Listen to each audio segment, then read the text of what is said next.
Assalamualaikum warahmatullahi wabarakatuh. Perkenalkan, saya Tiara Maharani. Kali ini saya ingin coba berbagi kisah, berbagi pengalaman. Ya, mungkin dibilang pengalaman bisa. Tapi gini, sebagai umat manusia pasti tentunya kita kan pernah merasakan yang namanya dapat musibah. Pernah merasakan bagaimana rasanya mendapat perlakuan tidak baik dari seseorang. Nah, dalam situasi seperti itu, biasanya tidak sedikit orang yang tidak bisa mengendalikan dirinya. Jadi begini, ketika kita berada dalam situasi yang sulit, contoh ketika kita dihina orang lain, disepelekan orang lain, atau bahkan dicaci, dimaki, bukan berarti kita harus diam dan melawan. Maksudnya bukan berarti kita mempunyai dua pilihan, kita diam atau melawan. Nah, diam di sini bukan berarti kita pasrah menerima saja, dan melawan di sini bukan berarti juga kita melakukan hal yang sama dengan yang orang lain lakukan kepada kita. Satu hal yang menarik buat saya sering mendengar ada kata, jangan pernah bosan menjadi orang baik. Jangan pernah bosan menjadi orang baik.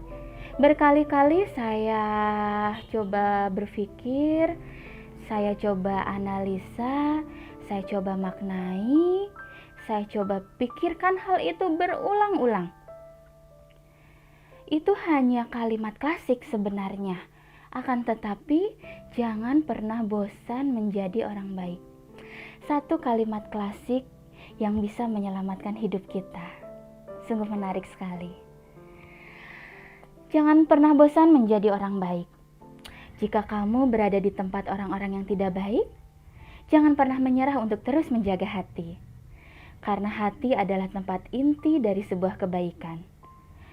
Jika hatimu kotor, maka pikiran, sikap, dan lisanmu akan ikut kotor. Jika hatimu selalu kamu jaga agar tetap bersih, maka pikiran, hati, sikap, dan lisanmu akan berjalan seirama dengan hatimu. Jika banyak orang yang berusaha menzolimi kamu, menyakiti kamu, menyiksa kamu, serahkan semuanya kepada Allah Subhanahu wa Ta'ala. Jangan membuat dirimu terbawa menjadi orang yang zalim. Kira-kira seperti itu. Memang hanya satu kata, akan tetapi jika dimaknai lebih dalam lagi, itu akan terasa sangat menyentuh hati.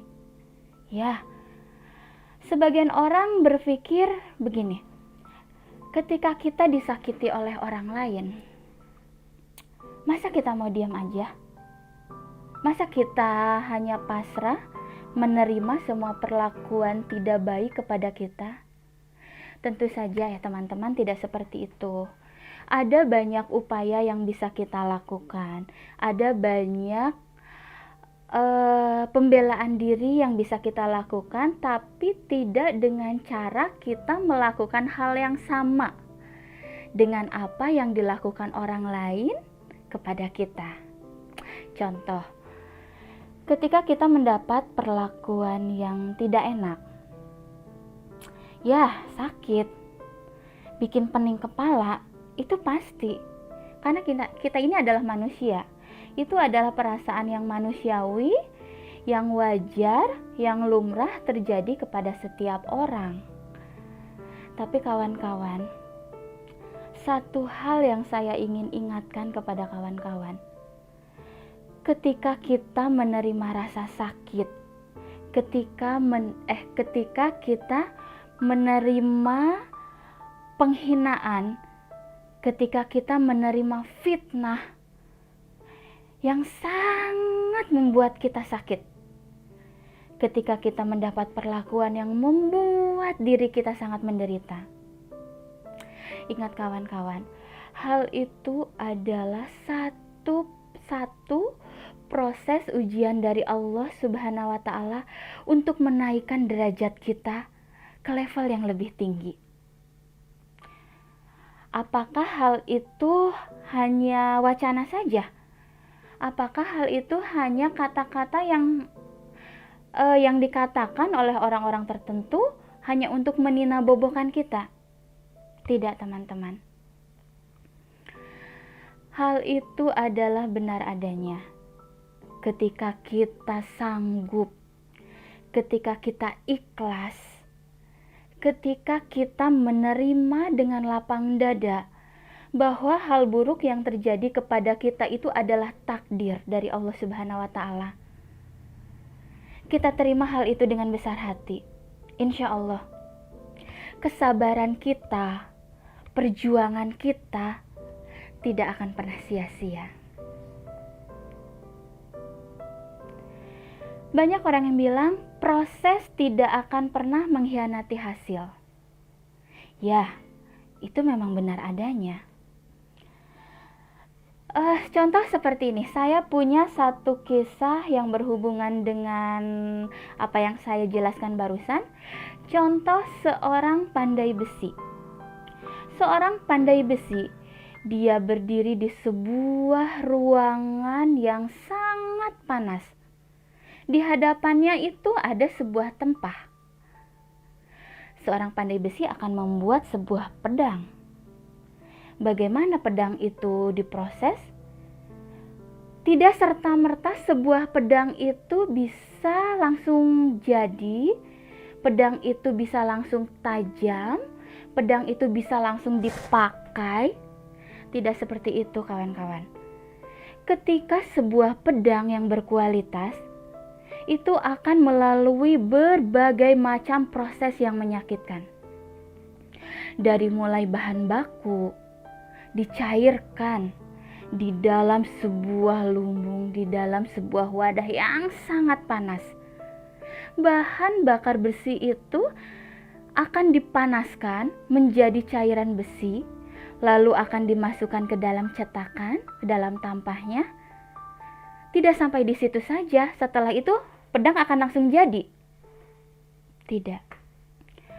Ujian untuk kita naik ke dalam level yang lebih tinggi tidak akan berhenti, tidak akan hanya berjalan satu kali. Berkali-kali, kawan-kawan.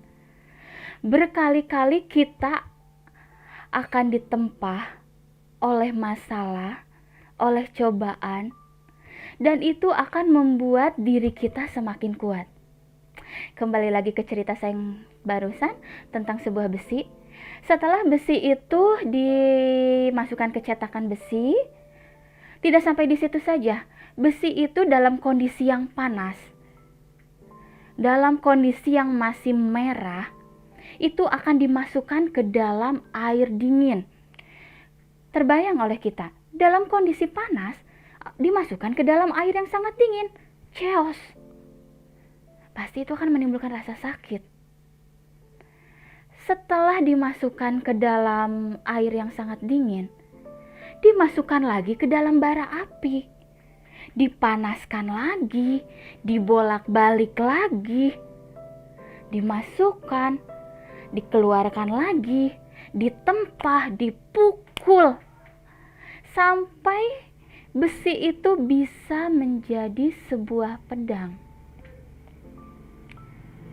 Ternyata setelah menjadi sebuah pedang, tidak sampai di situ, kawan-kawan. Masih ada proses lagi, masih ada tahapan lagi yang harus dilalui untuk menjadi sebuah pedang yang berkualitas. Harus dihamplas, dibersihkan, disikat segala macam. Itu hanya contoh saja, kawan-kawan. Jadi, esensi dari sebuah perjuangan hidup, esensi dari sebuah kesabaran, semua yang kita lakukan itu tidak akan sia-sia, kawan-kawan. Yakin. Kalian semua harus percaya. Karena kun fayakun, atas izin Allah semua pasti terjadi. atas ridho Allah Subhanahu wa Ta'ala, apapun akan dengan mudah terjadi. Sepertinya jika membahas soal kesabaran, membahas soal hati, membahas soal masalah, itu tidak akan cukup waktu 1-2 jam untuk diceritakan, untuk dibahas. Akan tetapi kawan-kawan, satu pesan dari saya, jangan pernah bosan menjadi orang baik. Walaupun kamu berada dalam lingkungan yang tidak baik, walaupun kamu sering menerima perlakuan tidak baik, jangan pernah membuat hatimu menjadi ikut tidak baik. Biarkan saja mereka dengan sikap mereka yang seperti itu, dan kita tetap teguh dengan pendirian kita. Kita tetap jaga hati kita. Insya Allah, keberkahan pasti akan menghampiri kita. Amin. Untuk video kali ini mungkin hanya itu saja. Tetap terus saksikan video-video saya yang selanjutnya. Kita akan coba membahas hal-hal lain, hal-hal menarik lain tentang kehidupan kita sehari-hari, tentang pengalaman hidup, tentang apapun itu, yang semoga pembahasannya itu bisa memberikan manfaat untuk kawan-kawan semua. Saya mohon maaf jika ada kata-kata yang salah. Kita sama-sama belajar, kita sama-sama memperbaiki diri. Semua itu semata-mata hanya untuk beribadah kepada Allah Subhanahu wa Ta'ala.